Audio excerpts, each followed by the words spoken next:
Di video ini kita akan belajar tentang contoh aplikasi resistor. Aplikasi resistor ada beberapa cara. Salah satunya adalah pembatas arus.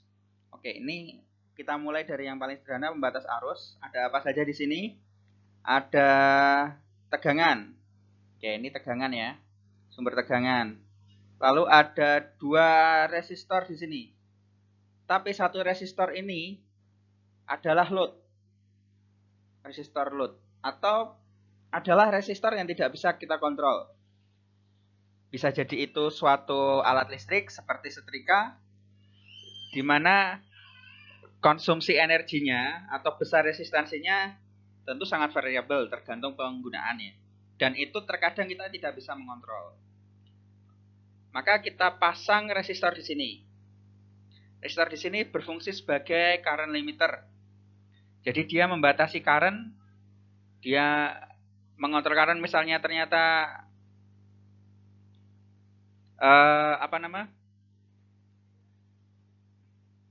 air load-nya ini tidak terlalu bagus, kita perlu mengontrol current-nya, kita bisa atur-atur di R-nya di sini. Misalnya kita besarkan R-nya, misalnya air load-nya ini tetap ya. Air load-nya misalnya tetap. R-nya kita tambah. R di sini, kapasitor di sini kita tambah nilainya, maka tentu current-nya akan semakin turun. Nah, seperti mudahnya seperti di kran ya. Kran itu kita misalnya semakin tutup, semakin kita tambah hambatannya, maka alirannya itu semakin slow. Dan misalnya kita buka semakin lebar, alirannya semakin cepat. Kalau kita mau melihat dari sisi persamaan matematikanya adalah ini. Ini sudah tahu ya, V sama dengan I kali R. I-nya selalu sama, R-nya adalah R yang kita ubah, dan R load-nya. V-nya adalah V total untuk total hambatan adalah sama dengan V baterai atau beda potensial di baterai. Maka misalnya kita R-nya ini kita tambah, maka I-nya akan turun. Oke, saya pikir mudah dipahami. Yang kedua adalah pembagi tegangan atau voltage divider. Kalau kita lihat rangkaiannya ini sebenarnya hampir sama dengan yang tadi. Cuma bedanya sebenarnya tidak ada bedanya ya. Bedanya kita tadi lebih ke analisis ke current atau ke arus listriknya. Sekarang kita lebih ke analisis tegangannya. Kalau kita lihat dari sudut pandang tegangan untuk outputnya, R1 atau R2, misalnya mana yang mau kita buat variabel atau mana yang mau buat kita bisa ubahable atau mungkin bisa diubah, intinya nanti akan terpengaruh ke tegangan di output. Kalau kita langsung lihat persamaannya saja, memang paling mudah itu mengamati secara persamaan. Ini tentu kawan-kawan saya yakin bisa menemukan persamaan ini dengan mudah. Lihat di outputnya, yang atas adalah R2, yang atas adalah R2, jadi semakin besar R2 maka juga outputnya akan ikut juga membesar. Misalnya R1-nya yang kita ubah, R1-nya membesar, V outputnya mengecil. Sebetulnya kalau kita tadi dari sisi persamaan ya, dari sisi persamaan saya yakin jelas dan mudah. Kalau kita lihat dari sisi logika sebetulnya juga mudah.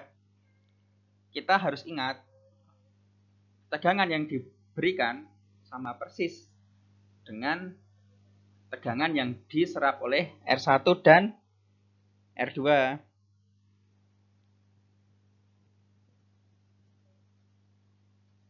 Jadi intinya tegangan yang besar, hambatan yang besar akan mendapat tegangan yang besar. Misalnya R1 dan R2 lebih gede R2, maka R2 akan mendapat jatah tegangan lebih besar daripada R1. Dan R1 misalnya hambatannya lebih besar daripada R2, begitu juga sebaliknya. Nah, ini mudah ya di logika. Jadi tinggal ini melihat mana resistor yang paling besar, R1 atau R2. Kalau R2-nya lebih besar daripada R1, maka jatah tegangan untuk R2 akan lebih besar daripada R1. Oke, selanjutnya pembagi arus. Ini rangkaiannya agak berbeda dengan yang sebelumnya. Jika sebelumnya rangkaiannya adalah seri, di sini rangkaiannya adalah paralel. Misalnya yang kita buat ubahable atau bisa kita ubah resistornya adalah R1. Ini agak terbalik dengan konsep tadi. Tadi hambatan yang paling banyak mendapat jatah tegangan yang paling banyak. Kalau di sini lain. Ini lain. Tentu harus ingat bahwa ini seperti melewati dua jalur. Misalnya satu jalur mempunyai hambatan, intinya ini arus, dia akan memilih jalur yang hambatannya paling kecil. Jadi hambatan yang paling kecil akan dapat jatah arus yang paling banyak. Itu. Ini contohnya yang paling terlihat ya. Misalnya R1 ini kita ubah menjadi hambatannya sangat besar. Hambatan sangat besar, apa maknanya? Kita ubah hambatannya menjadi udara misalnya. Nah, udara kan hambatan listriknya tuh sangat besar. Maka ya putus kan, di sini ya putus. Maka tentu dia akan mencari yang lebih sedikit hambatannya. Atau kita balik logikanya. Kita balik lagi. Misalnya yang R1 ini kita buat hambatannya sangat kecil. Jadi seakan-akan di sini tidak ada resistor. Tentu arus akan milih lewat mana? Arus akan milih lewat jalur R1 ini karena hambatannya sangat kecil. Dan untuk yang R2 dia tidak akan dilewati arus karena R1 sudah cukup. Jadi misalnya kalau misalnya kita andaikan di sini tidak ada resistor, misalnya kita buat garis lurus kayak gini, maka tidak akan ada arus yang melewati R2 karena dia ada hambatan. Ngapain melewati jalan yang ada hambatannya jika ada jalan yang bebas hambatan? Selanjutnya kita lihat kepersamaannya aja ya. Lihat kepersamaannya aja biar Anda lebih mudah mengingatnya. Untuk current di I1 kita sudah tahu tadi kan, I1 itu berbanding terbalik dengan R1 atau hambatan itu di sana semakin kecil, maka current-nya akan semakin besar. Ini tergambar jelas di persamaan ini bahwa jika R1 semakin besar, maka I1 akan semakin turun.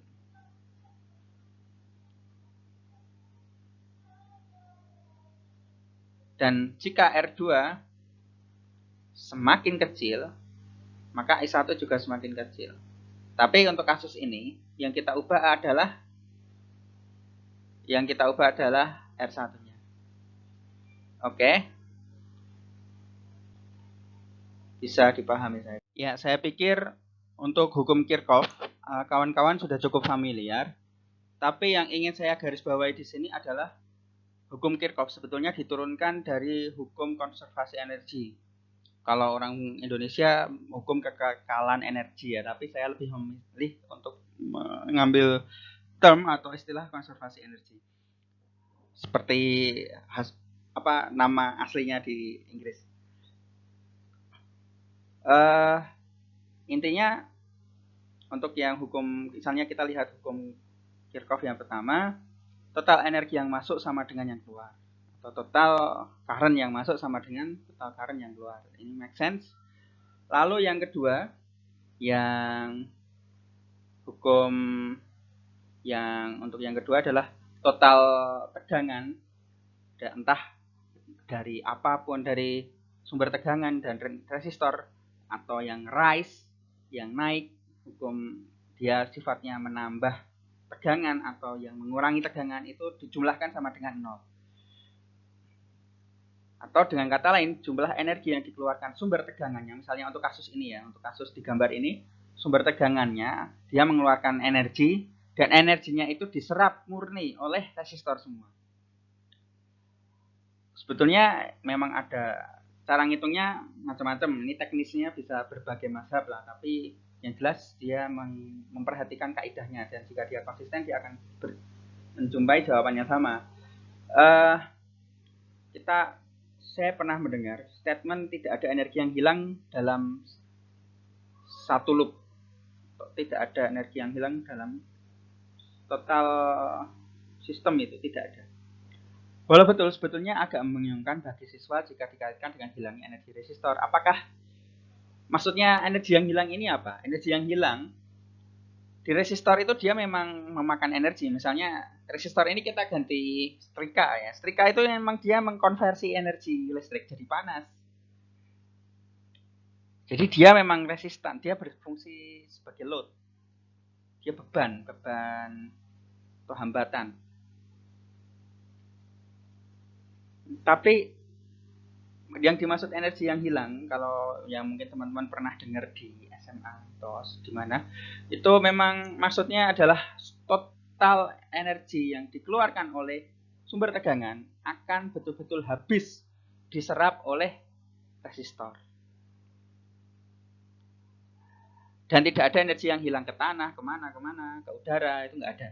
Nah, maksudnya yang gitu ya. Tapi di resistor ini tetap ada energi yang hilang sebetulnya. Oke, saya pikir jelas.